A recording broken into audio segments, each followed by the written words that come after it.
Ever been told you're not tough enough? She heard it all. Too soft, too slow, not built for this. But when she stepped on the mat, one move silenced every doubt. Before they could blink, the black belt was on the floor, gasping. Her name was Talia Mendes, and she wasn't what you'd expect in a fight gym. Born in a quiet suburb outside Santa Rosa, California, she grew up in a house full of books, classical music, and gentle voices. Her parents were artists. Physical toughness wasn't a family trait. In school, she was the kid who always helped clean up, apologized when others bumped into her, and read during recess. But soft doesn't mean weak. Beneath her quiet demeanor was an ocean of unspoken frustration, a longing to feel power ripple through her body instead of fear. The first time they laughed at her, it was straight to her face. Talia had just stepped into the jiu-jitsu gym when a senior student muttered, "She looks like she's here for yoga." The others chuckled. She stood there, unsure whether to speak or walk away. Small frame, soft-spoken, hands that looked more at home flipping book pages than gripping collars. But what they didn't know was what had brought her here. The long nights spent crying in silence. The quiet decision to stop letting the world push her around.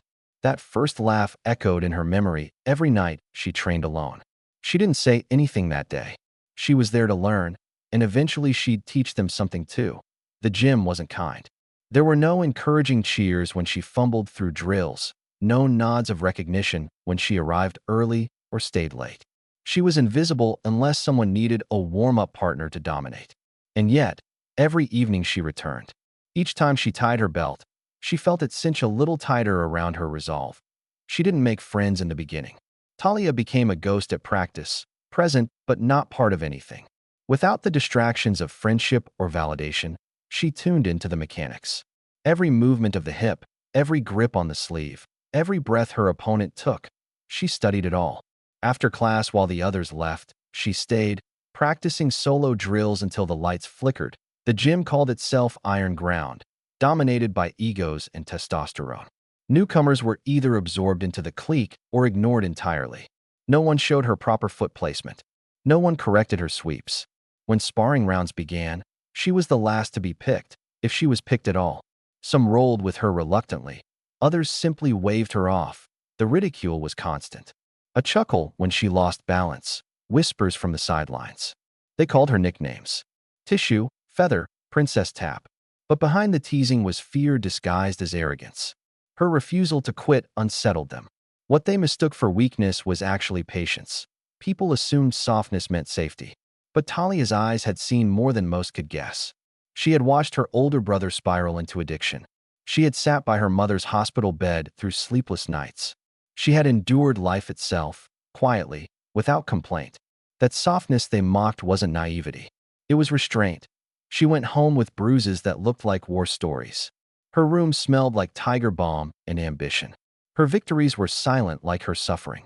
She learned not just technique, but control, the art of conserving energy, of letting others think they were in charge until the very moment they weren't.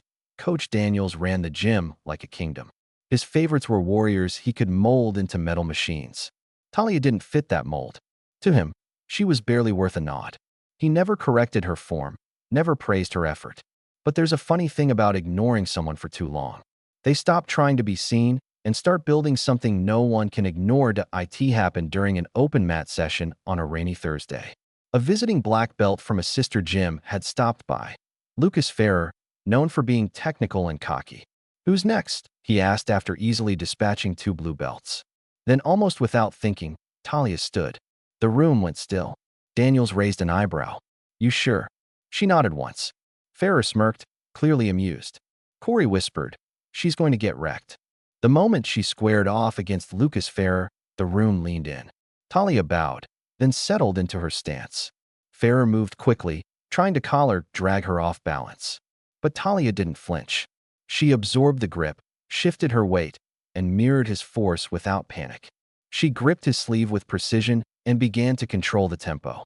She wasn't stronger, but she was patient. When Ferrer transitioned to a knee-cut pass, she shifted her hips and locked his arm. Her left leg looped around his neck, while her right secured the angle. The room stopped moving. Corey stood up. Daniels furrowed his brow. Her triangle choke tightened. Ferrer tried everything, but she had drilled this finish every night for months. He tapped firm, fast, and loud enough to echo across the mats. Silence hung in the air like smoke. No one spoke. No one moved. Talia simply stepped off the mat, untying her belt to adjust the knot. Her hands steady. That silence wasn't awkward. It was revelation. Daniels cleared his throat. "Talia," he said. It was the first time he had spoken her name in front of the whole gym. "Good work." What Talia didn't expect was the video. Someone had filmed the match. It spread to Reddit, Instagram, TikTok. They called her the Silent Storm.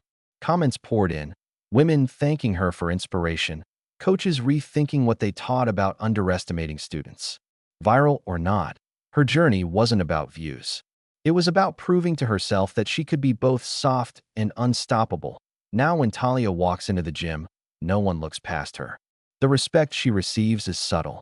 It's in the way people don't underestimate her anymore. She doesn't train to prove people wrong. She trains because this is who she is. Her softness wasn't a weakness. It was her edge. And the day she submitted a black belt wasn't her peak.